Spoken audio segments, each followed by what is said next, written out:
Good morning everyone, welcome back at BBVN online classes. आज अपन बात करते हैं वापस अपनी अकाउंटेंसी क्लास 11th की। पिछली क्लास में इन प्रीवियस क्लास अपन ने डिस्कस किया था बैड डेट्स और बैड डेट्स रिकवर के बारे में, उनका अकाउंटिंग एडजस्टमेंट किया था। अकाउंटिंग एडजस्टमेंट के बारे में अपन ने एक न्यूमेरिकल क्वेश्चन से उनको समझने की कोशिश करी थी। आज अपन फिर से कुछ नए टॉपिक के साथ बात करते हैं और बात करते हैं एडजस्टमेंट एंट्रीज की। बात करते हैं एडजस्टमेंट एंट्रीज की। देखिए, एडजस्टमेंट एंट्रीज के अंदर अपन जब बात करी जाती है तो सबसे पहले बात करते हैं अपन आउटस्टैंडिंग एक्सपेंसेस की। आउटस्टैंडिंग एक्सपेंसेस की। सेकंड अपन बात करेंगे प्रीपेड एक्सपेंसेस की।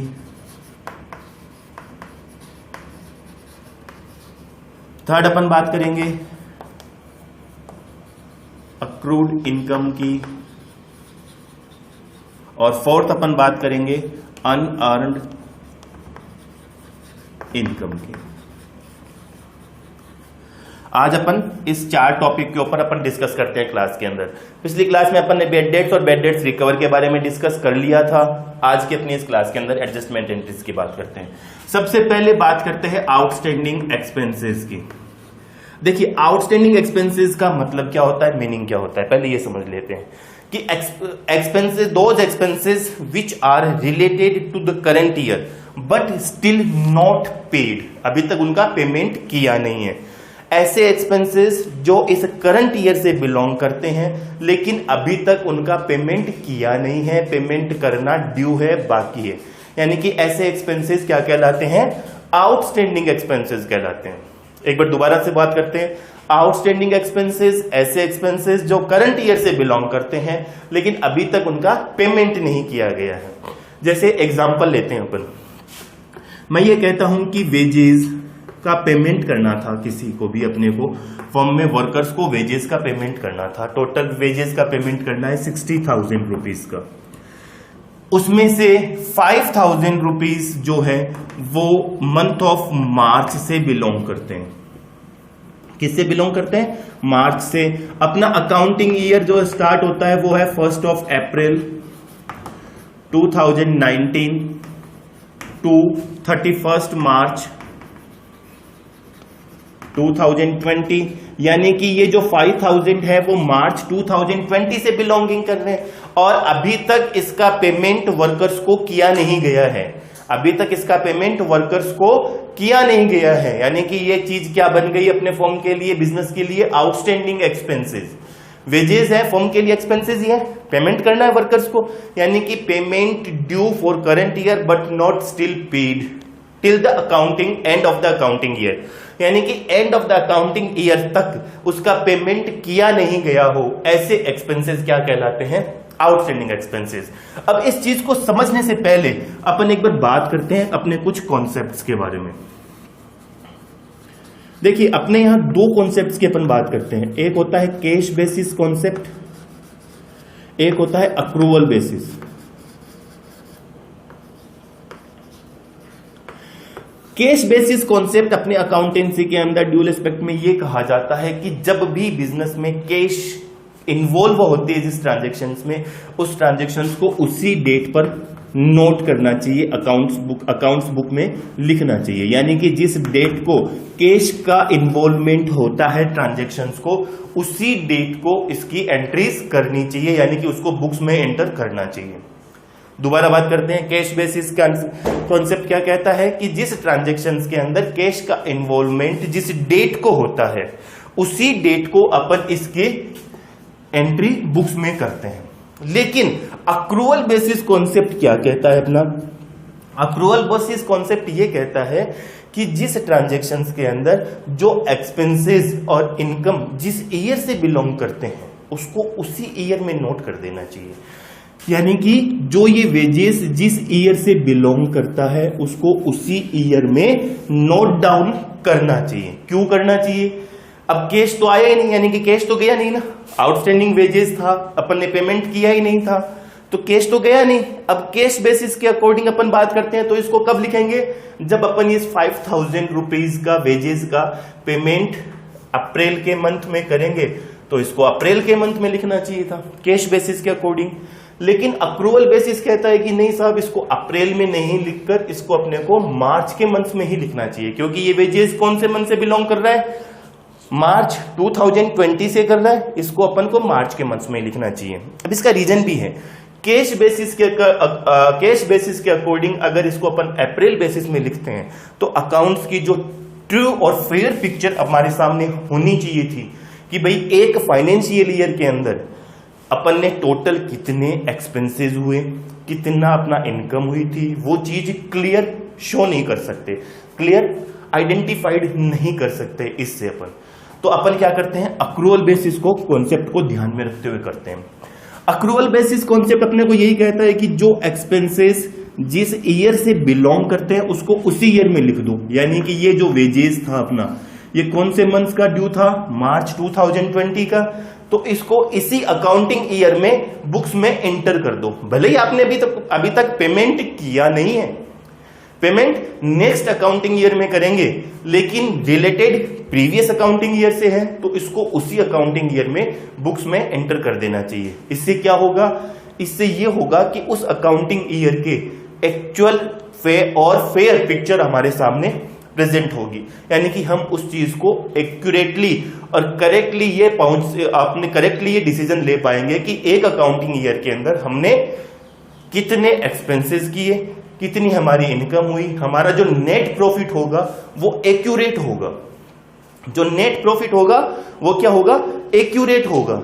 और अगर कैश बेसिस कॉन्सेप्ट की बात करें तो हमारा नेट प्रॉफिट एक्यूरेट नहीं होगा। जो नेट प्रॉफिट हम शो कर रहे हैं वो एक्यूरेट कंडीशन के ऊपर नहीं होता है। तो हम क्या करते हैं, अक्रूवल बेसिस कॉन्सेप्ट को फॉलो कर रहे हैं। अक्रूवल बेसिस कॉन्सेप्ट को फॉलो करने के लिए ये जो 5000 ड्यू था वेजेस का, ये कौन से मंथ का था, मार्च 2020 का। यानी कि इसको अपने को कब लिखना चाहिए, 2020 के मार्च के मंथ में ही लिख लेना चाहिए। क्लियर है ये बात। अब मीनिंग इसका समझ में आया। आउटस्टैंडिंग एक्सपेंसेस का क्या था कि ऐसे एक्सपेंसेस जो जिस ईयर से बिलोंग करते हैं, यानी कि जो ऐसे एक्सपेंसेस जो करंट ईयर से बिलोंग करते हैं लेकिन उनका पेमेंट अभी तक नहीं किया, यानी कि नेक्स्ट अकाउंटिंग ईयर तक उनका पेमेंट हुआ नहीं है, उनका पेमेंट अपन नेक्स्ट ईयर में करेंगे। ये चीज क्या कहलाती है, आउटस्टैंडिंग एक्सपेंसेस। क्लियर है। अब इसकी जर्नल एंट्री की अगर बात करें तो जर्नल एंट्री क्या होगी, वेजेस अपन ने एक्सपेंसेस लिया था एग्जांपल, तो अपन ने क्या कहा, वेजेस एक्सपेंसेस है, डेबिट हो देना चाहिए, डेबिट कर दिया सब, वेजेस अकाउंट डेबिट। अब इस 60,000 में से कितने रुपए आउटस्टैंडिंग है, 5,000, यानी कि 5,000 रुपए का पेमेंट करना था, नहीं किया, तो वेजेस अकाउंट डेबिट 5,000। अब पेमेंट तो आपने किया ही नहीं, यानी कि बिजनेस में से पैसा तो गया ही नहीं, तो अपन क्या एंट्री करेंगे, outstanding wages account debit. Outstanding wages account 5,000। अब ये जो आउटस्टैंडिंग वेजेस अपन ने क्रिएट किया, नया अकाउंट अपन ने क्रिएट किया है, ये अपनी क्या बन गई, बिजनेस की लायबिलिटी बन गई। और लायबिलिटी इंक्रीज होती है तो क्या करते हैं अपन, क्रेडिट करते हैं, यही करते हैं। तो अपन ने क्या किया, इसको क्रेडिट कर लिया, यानी कि इसको अपन ने लायबिलिटी क्रिएट कर ली। लायबिलिटी क्रिएट करने का मतलब है कि ये जो पेमेंट अपने को ड्यू था, पेमेंट करना था, अपन लायबल तो है पेमेंट करने के लिए, किया नहीं है अपन ने, लेकिन करना तो है, लायबिलिटी है अपनी, और लायबिलिटी है तो अपन ने क्या किया, आउटस्टैंडिंग वेजेस का अकाउंट, न्यू अकाउंट क्रिएट किया इस करंट अकाउंटिंग ईयर में। क्लियर है आउटस्टैंडिंग एक्सपेंसेस की बात। सेकेंड बात करते हैं प्रीपेड एक्सपेंसेस की। इसका जस्ट रिवर्स, यानी कि ऐसे एक्सपेंसेस जो कि नेक्स्ट ईयर से बिलोंग करते हैं, जो कि नेक्स्ट ईयर से बिलोंग करते हैं और उनका पेमेंट हमने इस करंट ईयर में कर दिया, उसका पेमेंट हमने क्या कर दिया, इस करंट ईयर में कर दिया। ऐसे एक्सपेंसेस हमारे क्या बन जाते हैं, प्रीपेड एक्सपेंसेस। दोबारा समझते हैं, ऐसे एक्सपेंसेस जो नेक्स्ट ईयर से बिलोंग करते हैं और उनका पेमेंट अपन ने इस करंट ईयर में कर दिया। अब इसका एग्जांपल के थ्रू बात करते हैं। तब अपन बात करते हैं इंश्योरेंस प्रीमियम।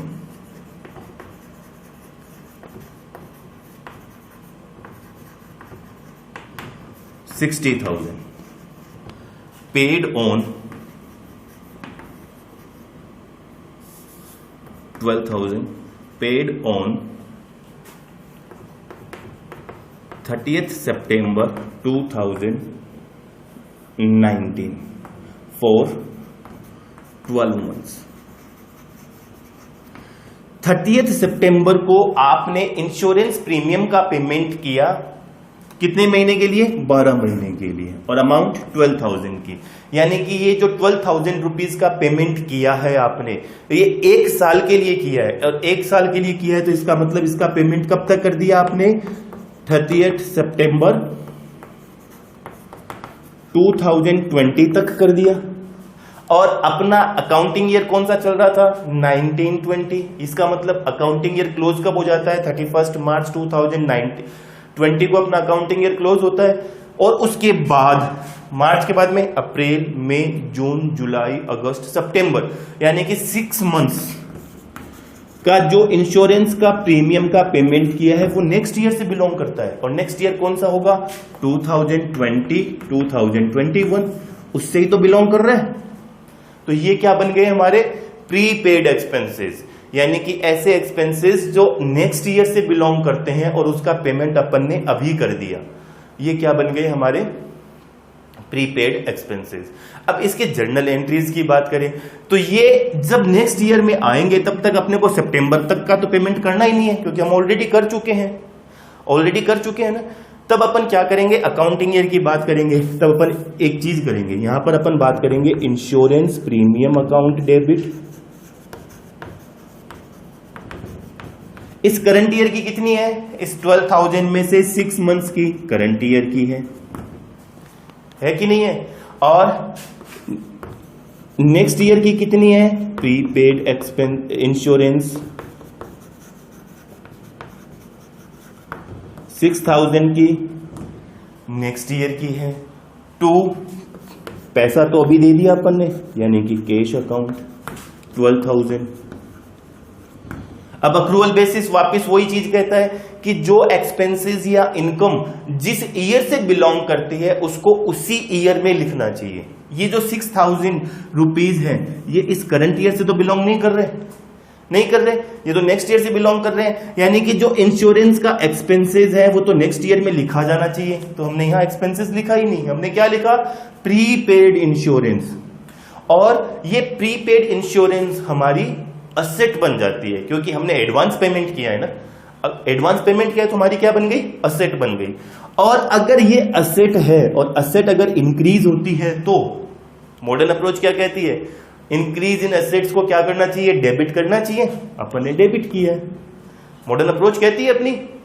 जब अपन ने अप्रोचेस पढ़े थे तो अपन ने बात करी थी ट्रेडिशनल अप्रोच और मॉडर्न अप्रोच। तो मॉडर्न अप्रोच यही कहती है कि इंक्रीज इन एसेट्स को डेबिट कर देना चाहिए, अपन ने डेबिट कर दिया। नेक्स्ट ईयर यानी कि 2020 और 21 में जब अपन एंट्री करेंगे इंश्योरेंस की, तब अपन क्या करेंगे? इंश्योरेंस प्रीमियम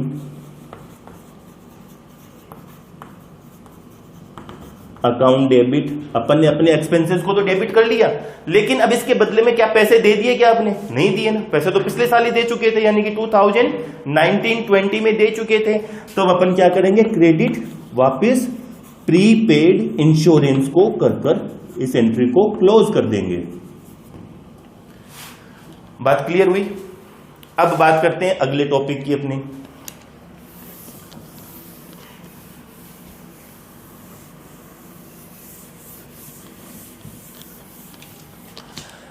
अक्रूड इनकम, यानी कि ऐसी इनकम जो, इसका मीनिंग बता देता हूं। अक्रूड इनकम ऐसी इनकम जो हमने अर्न कर ली लेकिन अभी तक मिली नहीं, यानी कि ऐसी इनकम जो करंट ईयर से बिलोंगिंग है लेकिन अभी तक रिसीव नहीं हुई।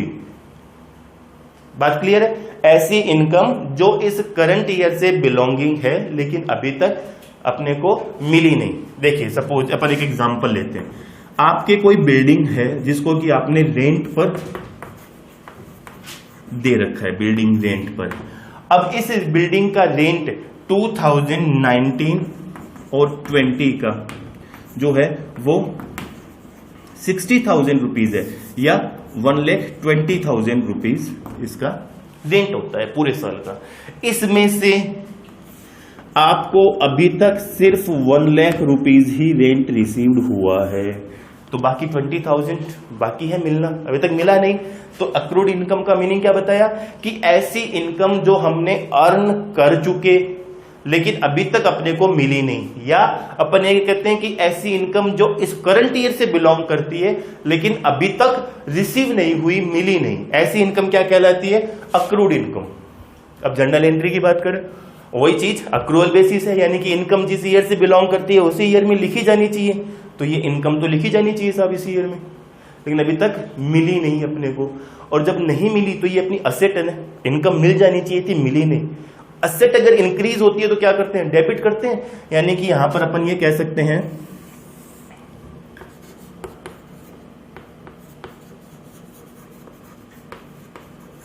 Accrued rent account debit to rent account. Income है, मिलनी चाहिए थी, नहीं मिली। कितनी नहीं मिली? 1,20,000 टोटल रेंट रिसीव्ड था, उसमें से मिला कितना? 1 लाख, यानी कि 20,000 अक्रूड है आपका, आपने अर्न कर लिया लेकिन अभी तक मिला नहीं। क्लियर है? फिर बात करते हैं अनअर्न्ड इनकम की। अनअर्न्ड इनकम यानी कि ऐसी इनकम जो आपने अर्न नहीं करी या जो अभी तक ड्यू भी नहीं हुई लेकिन आपको एडवांस में मिल चुकी है, ऐसी इनकम। तो इसको अपन दूसरे अपनी लैंग्वेज में कहें या बुकिश लैंग्वेज की बात करें तो income those incomes which are related to the next year but received in current year in advance. Advance में भी बोल सकते हैं, या those income which are related to the next year received in current year are known as unearned income. जो income हमने earn नहीं करी है लेकिन वो अपने को मिल चुकी है। सेम एग्जांपल ले लेते हैं अपन, बात करते हैं वही बिल्डिंग की। अब बिल्डिंग का रेंट रिसीव्ड होना चाहिए, 1,20,000 रुपए का ये रेंट। बिल्डिंग को आपने जब रेंट पर दिया था तब आपने दिया था 1 अक्टूबर को, 1 अक्टूबर 2019 को। ये 1,20,000 रुपए का रेंट पूरा का पूरा आपने रिसीव कर लिया एडवांस में। क्या कर लिया? पूरा का पूरा रिसीव कर लिया। लेकिन अगर अपन बात करें accounting year, current accounting year की, तो करंट अकाउंटिंग ईयर कौन सा अपना? 1 अप्रैल 2019 टू 31 मार्च 2020। और ये जो रेंट आपने रिसीव किया है ये कब किया है? 1 अक्टूबर को, पूरे 12 मंथ्स का, यही तो किया है। तो 1 अक्टूबर से अगर 12 मंथ्स काउंट करते हैं तो ये आ जाता है 30 सितंबर 2020 तक, और अपना अकाउंटिंग ईयर क्लोज हो जाता है 31 मार्च 2020 को। यानी कि मार्च के बाद में अप्रैल, मई, जून, जुलाई, अगस्त, सितंबर, 6 मंथ्स का रेंट आपने एडवांस में रिसीव कर लिया लैंडलॉर्ड से। ठीक है, आपने क्या किया? जो आप रेंट एडवांस में ले लिया। अब ये रेंट ड्यू तो नहीं था, इस करंट ईयर में ड्यू ही नहीं हुआ क्योंकि ये तो नेक्स्ट ईयर ड्यू होगा, और जब ड्यू ही नहीं हुआ और एडवांस में मिल गया, यही चीज कहलाती है अपनी अनअर्न्ड इनकम। अब इसकी अकाउंटिंग एंट्रीज की अगर बात करें तो पैसा तो आपको अभी मिल चुका, यानी कि एंट्री अपन कर लेते हैं कैश अकाउंट डेबिट, कितना? 1,20,000 टू रेंट रिसीव्ड। अब इस करंट ईयर की एंट्री आप कब कर रहे हो? 1 अक्टूबर 2019 को कर रहे हैं, 31 मार्च 2020 तक अक्टूबर, नवंबर, दिसंबर, जनवरी, फरवरी, मार्च, 6 मंथ्स होते हैं। यानी कि इसका 6 मंथ्स का जो रेंट है वो तो करंट ईयर से बिलोंग करता है, और नेक्स्ट 6 ईयर नेक्स्ट ईयर से बिलोंग करता है। तो रेंट रिसीव्ड इसका 60,000 आपने यहां लिख दिया, अपनी इनकम बना ली अपन ने। और जो नेक्स्ट ईयर से बिलोंग करता है वो अपनी क्या बन गई? Unearned rent 60,000। अब अपन ने यहां रेंट नहीं लिखा है, अनअर्न्ड रेंट लिखा है, क्योंकि ये रेंट इनकम कब की है? नेक्स्ट ईयर की है। तो जब ये नेक्स्ट ईयर की है तो इसको नेक्स्ट ईयर में रेंट लिखेंगे। यानी कि अब अपने को क्या बनाया अपन ने, अनअर्न्ड रेंट, और ये अपनी लाइबिलिटी है। अपनी लाइबिलिटी ये है क्योंकि जो पैसा अपन ने एडवांस में ले लिया, अब सपोज इस ड्यूरेशन के बीच में अगर वो घर खाली कर देते हैं या आपकी बिल्डिंग को खाली कर देते हैं तो ये पैसा उसको वापस रिफंड करना है, आपने एडवांस ले रखा है उससे, तो ये क्या बन गई, लाइबिलिटी बन गई। नेक्स्ट ईयर जब 2020 की अपन बात करेंगे तब अपन क्या एंट्री करेंगे, तब अपन एंट्री कर लेंगे unearned rent account debit to rent received account 60,000 से। अब 2020 की ये इनकम थी तो 2020 के ईयर में अपन ने इसको रेंट रिसीव्ड की इनकम बनाकर अपन ने यहां पर इसकी जर्नल एंट्री कर ली थी। लेकिन 2019 के अंदर अपन ने क्या बना लिया, अपना लाइबिलिटी क्रिएट कर ली, और लाइबिलिटी अगर इंक्रीज होती है तो उसको क्या करते हैं, क्रेडिट करते हैं, तो इसको क्रेडिट कर देते हैं। अब एक चीज सिंपल सी अपन बात कर लेते हैं, तो अपन ये कहते हैं कि आउटस्टैंडिंग एक्सपेंसेस, दोबारा से एक बार रिकॉल करते हैं फटाफट। आउटस्टैंडिंग एक्सपेंसेस यानी कि ऐसे एक्सपेंसेस जो करंट ईयर से बिलोंग करते हैं लेकिन उसका पेमेंट अभी तक किया नहीं है, यानी कि till end of the accounting year उसका पेमेंट किया नहीं है, ऐसे एक्सपेंसेस क्या बन जाते हैं, आउटस्टैंडिंग एक्सपेंसेस बन जाते हैं। दूसरी बात करी प्रीपेड एक्सपेंसेस की, यानी कि ऐसे एक्सपेंसेस जो कि नेक्स्ट ईयर से बिलोंग करते हैं और उनका पेमेंट अपन करंट ईयर में ही कर देते हैं, ठीक है, ऐसे एक्सपेंसेस बन जाते हैं प्रीपेड एक्सपेंसेस। अक्रूड इनकम की बात करें तो ऐसी इनकम जो हमने अर्न कर ली लेकिन अभी तक मिली नहीं है, या ऐसी इनकम जो करंट ईयर से बिलोंगिंग है, ड्यू है, लेकिन अभी तक रिसीव नहीं हुई है, मिली नहीं है, अक्रूड इनकम कहलाती है। अनअर्न्ड इनकम की जब बात करी जाती है तो ऐसी इनकम जो ड्यू नेक्स्ट ईयर में होगी, बिलोंगिंग नेक्स्ट ईयर से है, लेकिन अपने को एडवांस में करंट ईयर में मिल जाती है, अनअर्न्ड इनकम कहलाती है। इनकी जर्नल एंट्रीज के थ्रू अपन ने बात करी थी। अपनी नेक्स्ट ऑनलाइन क्लास में अपन इसके ऊपर एक न्यूमेरिकल क्वेश्चन के थ्रू इसको एक्सप्लेन करेंगे, न्यूमेरिकल क्वेश्चन के थ्रू इसको सोल्व करने की कोशिश करेंगे। तब तक आपको इस सब चीजों को एक बार रीड करना है, इसको समझना है और समझकर इसकी प्रैक्टिस करनी है। Thank you.